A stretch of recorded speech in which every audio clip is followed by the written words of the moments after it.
আজকে 5ই মে 2026। এখন ঘড়িতে বাজে 2টা 20। সকালবেলা কাজকর্ম সেরে আমি বেরিয়ে পড়লাম একটু ঘুরতে। আমি এখন যাচ্ছি কালিম্পংয়ের একটা অফবিট ডেস্টিনেশান। এর নাম হচ্ছে সিলেরিয়া গাঁও।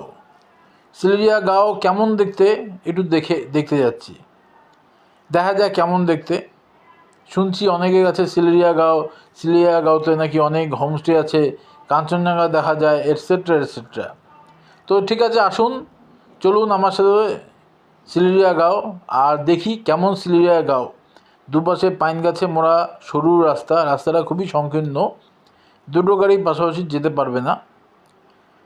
এখন আমি ক্রমশ এগিয়ে যাচ্ছি সিলেরিয়া গাঁওয়ের দিকে। এটা হচ্ছে কালিম্পংয়ের একটা খুব নামকরা অফবিট ডেস্টিনেশান। দুপাশে গভীর পাইন গাছ, তার মাঝখান দিয়ে এই রাস্তা। চলুন তাহলে দেখা যাক সিলেরিয়া গাঁও কেমন দেখতে।